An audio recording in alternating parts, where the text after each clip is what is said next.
Insya Allah yang ingin saya bahas yaitu tentang bagaimana kita mengadakan peningkatan kualitas daripada hidup kita.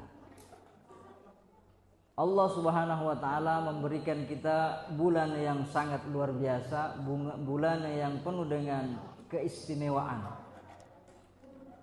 Maka hal-hal yang ada pada bulan Ramadan itu, maka dia menjadi istimewa dan menjadi mulia.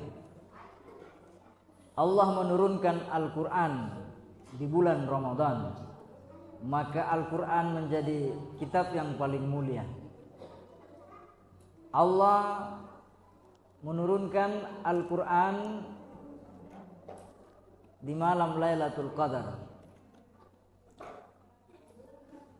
Allah menurunkan malam Lailatul Qadar itu pada bulan Ramadan, maka malam Lailatul Qadar menjadi malam yang paling mulia dari seluruh bulan, dari seluruh malam-malam yang ada. Begitu juga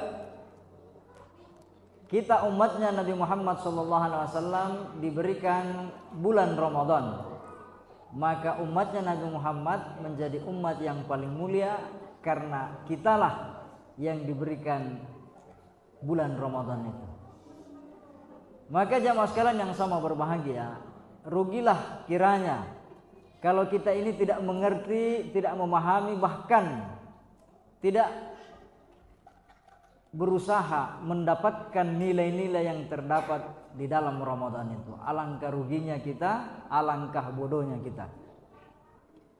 Allah Subhanahu wa taala menyinggung bagaimana keadaan kaum Bani Israel yang mereka diberikan kitab yang mulia, kitab Taurat, tetapi mereka tidak menjadikan Taurat ini sebagai pedoman hidup, tidak mengindahkan perintah dan larangannya, bahkan tidak menjadikan dia sebagai petunjuk jalan hidupnya. Masaluhum kamasalil himar yahmilu asfara. Perumpamaan mereka seperti perumpamaan himar. Yahmilu asfara, himar ini dia membawa kitab-kitab yang tebal. Kamasalil himar yahmilu asfara, sama salul qaumil ladzina kazzabu bi ayatillah. Itulah contoh seburuk-buruk kaum yang mendustakan perintah Allah Subhanahu wa taala. Jamaah sekalian yang sama berbahagia. Oleh karena itu Syekh Ibnu Athaillah dalam kitab Al-Hikam beliau berkata, la tarhal min kaunin ila kaunin, warhal min kaunin ilal mukawwin.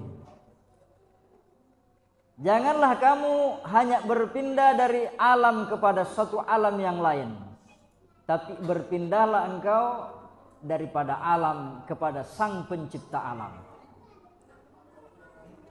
Apa maknanya? Jamaah sekalian yang sama berbahagia. Kalau dulu mungkin di zaman seperti ini kita anak-anak ini gembira kalau Ramadan, karena ya banyak kue, sahur bersama, buka bersama, dikasih tugas gurunya, tanda tangan, pulang dia gembira, kan begitu. Jangan kita masih pada posisi yang sama. Berpindahlah engkau dari alam kepada sang pencipta alam. Artinya apa? Kalau dulu kita berpuasa karena malu sama tetangga, mau puasa mana tahu idik bami dia puasa, akhirnya terpaksa kita puasa. Satu rumah semuanya berpuasa, tidak enak kalau kita tidak puasa. Itu dulu hanya menjadi rutinitas belaka. Banyak orang puasa, puasanya bukan puasa sebenarnya, hanya pindah jam makannya dikasih pindah. Dulunya dia makan pagi, makan siang, makan malam. Yang dirubah itu hanya makan siangnya saja. Makannya ya sama, tetap 3 kali. Makan subuh dia makan, buka puasa dia makan, habis tarawih makan lagi. Iya. Jadi kita lumutui mandre. Jadi dia hanya pindah jam makannya saja, sama dengan televisi jam tayangnya saja yang berubah. Ya apa nilai yang kita dapat daripada pindah jam makan? Lebih mabu aja pimban rewat na mau puasa daripada dia nak puasa. Iya, dulunya kita makan malam ya asal angkanan ada sayur ya lumayan lah. Kalau sekarang ada pi gorengannya, ada pi es buahnya. Iya, iya pana meso nareko. Iya. Nandre mana ngiro gagairo. Jadi kita tidak berkualitas. Tidak ada nilai yang bisa kita jemput daripada Ramadan ini. Maka kata Syekh Ibnu Athaillah, warhal min kaunin ilal mukawwin. Berpindahlah engkau daripada alam ya, kepada sang pencipta alam. Ibaratnya seperti ini. Boleh jadi kita dulu salat, kita puasa karena takut masuk neraka. Ya. Tapi kita sekarang sadar ya, berpindah. Kenapa puasa, kenapa sholat? Karena ingin masuk surga. Itu sama, hanya berpindah dari satu alam kepada alam yang lain. Manusia itu alam namanya. Segala sesuatu selain Allah namanya alam. Surga neraka itu diciptakan makhluk. Itu juga namanya alam. Maka jangan kau berpindah dari satu alam kepada alam yang lain. Dulu tujuanmu sholat karena tidak mau masuk neraka. Puasa karena tidak mau masuk neraka. Sekarang ya, rajin puasa karena ingin masuk surga. Itu sama kedudukannya, tidak ada bedanya. Tapi berpindahlah engkau daripada alam kepada pencipta alam. Kenapa kau berpuasa? Kita berpuasa tujuannya untuk mencapai ridha Allah Subhanahu wa taala. Makanya dalam doa ketika buka puasa, aga pak doangan nama kedai nas'aluka ridhaka wal jannah. Kami minta ridhomu dan surgamu. Kalau Allah ridho, ya pasti masuk surga. Kalau orang masuk surga, ya pasti dapat ridho. Dia dengi pas sarangero. Ipak diolo riona pong Allah Ta'ala. Ketika sholat orang berdiri, ibaca makade ilahi anta maksudi wa ridhoka matlubi. Wahai Tuhanku, anta maksudi idi miwakkatai, hanya engkau tujuanku. Wa ridhaka matlubi, dan ridhamulah yang aku harapkan. Itu namanya berpindah dari tujuan yang rendah karena dunia itu rendah karena akan ditinggalkan kepada sesuatu yang bernilai tinggi. Jamaah sekalian yang sama berbahagia, apalagi kita ini matuani. Kita ini orang-orang tua seperti saya sudah 46. Sudah mulai terasa betapa berartinya namanya sehat. Iya, pandangan kita mulai berkurang, ya, kabur-kabur nirita. Tenaga kita mulai berkurang, asam urat mulai terasa kubusi we memengemana ngaleta. Iya. Mulai terasa betapa nilainya namanya sehat. Waktunya muda kita tidak peduli. Apa itu sehat? Mau hujan, mau panas, mau tengah malam, tembus pagi, dia kagak yasan. Sekarang baru kita paham namanya. Oh, ini namanya sehat, mahal nilainya, sangat berharga. Begitu juga kita ini orang tua. Semakin tua kita, semakin kurang pertemanan kita. Waktunya anak muda satu kampung, temannya semua. Sahabat nama-nama pemulai karosa pantai letuk benggaulu. Friend, sahib, apa lagi? Iya. Si botak mana? Si semanang, makokwe paling bali bola tak nih.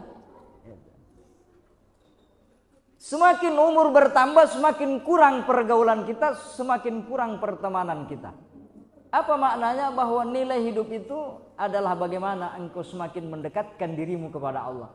Kenapa? Kesibukanmu semakin sedikit, temanmu semakin sedikit, agar engkau menuju kepada teman yang sesungguhnya, yaitu Allah yang tidak pernah meninggalkanmu di saat engkau susah ataupun di saat engkau senang. Jadi jamaah sekalian yang sama berbahagia, manfaatkan momen Ramadan ini, tingkatkan kesadaran kita. Jadi menahan itu puasa dalam bahasa Arab namanya menahan, al-imsak. Ya, imsak itu menahan. Ya. Menahan keinginan-keinginan yang membuat kita lalai dari nilai-nilai puasa itu. Nah, sabaero puasa malu foto ujian nah. Setiap puasa ada saja keributan. Setiap puasa ada saja hal-hal yang aneh-aneh terjadi di mana-mana. Kenapa? Ya Tuhan rupa cobaan Allah Ta'ala. Coba kita perhatikan, setiap tahunnya pasti ada saja terjadi. Ramadan engkau si maroca ukuro, engkau si mano ukuro, selalu ada. Kenapa? Karena tidak berkelas sesuatu itu. Kalau ujiannya juga tidak berkelas, maka Ramadan ini bulan mulia, maka ujiannya juga berat. Jamaah sekalian yang sama berbahagia. Kemudian meningkatkan kualitas kita tadi, minal kaun ilal aqwa, minal aqwan ilal mukawwin, dari alam kepada sang pencipta alam. Ada kisah yang terkait dengan ini, seorang syekh namanya Syakik Al-Balkhi. Suatu ketika beliau diundang perjamuan makan. Engkau tomak baca-baca diundang nih. Nah, beliau diundang untuk menghadiri perjamuan. Banyak orang. Kebetulan beliau sedang duduk berkumpul, ada 50 orang. Berangkatlah Syekh Syakik Al-Balkhi menuju rumah orang yang mengundang itu. Setelah disiapkan hidangan, dipersilahkanlah para tamu untuk makan. Tiba-tiba Syekh Syakik Al-Balkhi berkata, pengumuman, sebelum Anda makan hidangan yang sudah disiapkan, ada pesannya tuan rumah. Dia bilang haram hukumnya makan bagi orang yang tidak melihat sang pembuat makanan. Narikodemus sang ini gaman nasu, nigan nasu yenan re ajak muan re, haram hukumnya. Maka semua orang kecuali satu orang pemuda, 49 orang ini berdiri semua meninggalkan tempat itu. Kenapa? Karena Syakik Al-Balkhi berkata, siapa yang tidak mengetahui siapa yang memasak makanan ini, maka haram hukumnya dia makan makanan ini. Setelah bubar, 49 orang ini pergi semua. Tuan rumah kecewa. Marah dia sama Syakik Al-Balkhi. Wahai tuan, kenapa Anda mengatakan seperti itu? Saya tidak pernah mengatakan hal itu. Apa kata Syakik Al-Balkhi? Saya ingin menguji bagaimana keimanan dan tauhidnya para sahabatku. Bahwa kita selalu makan rezekinya Allah, kita menerima rezekinya Allah setiap saat, setiap waktu. Tapi kita tidak pernah melihat Allah yang memberi rezeki itu. Ya, jamaah sekalian yang sama berbahagia. Zahirnya kita dikasih si kaco, si baco. Zahirnya kita dikasih bapak kita, teman kita. Tapi sebenarnya yang mengantarkan, yang membawakan, bahkan yang mengatur rezeki itu adalah Allah Subhanahu wa ta'ala. Sadarkah Anda bahwa yang membuat kita bisa hidup, segala sesuatunya ditanggung oleh Allah Subhanahu wa ta'ala. Jadi Syakik Al-Balkhi dalam cerita ini ingin mengajarkan kepada kita, ketika kita buka puasa, sadari betapa nikmatnya makanan itu, bahwa betul-betul Allah menghadirkan makanan itu di hadapan kita. Ketika kita sahur, kita sadar betapa hebatnya Allah menyimpan kekuatan dari makanan itu, sehingga kita bisa kuat berpuasa, menahan haus dan lapar dalam masa yang panjang. Jadi meningkatkan kualitas yang saya maksud adalah berpindah daripada melihat zahirnya sesuatu, kita melihat kepada batinnya sesuatu. Jangan seperti tadi, kama salil himar yahmilu asfara, seperti himar yang membawa kitab Taurat tapi dia tidak mengerti apa yang dia bawa. Jadi samping kita baca tadarus, baca Al-Quran, pelan-pelan kita baca maknanya. Pelan-pelan kita resapi apa yang dikandung oleh Al-Quran itu, agar kita tidak seperti himar yang membawa kitab dan dia tidak mengerti apa yang dia bawa. Minallahil musta'an wal hatikan. Assalamualaikum warahmatullahi wabarakatuh.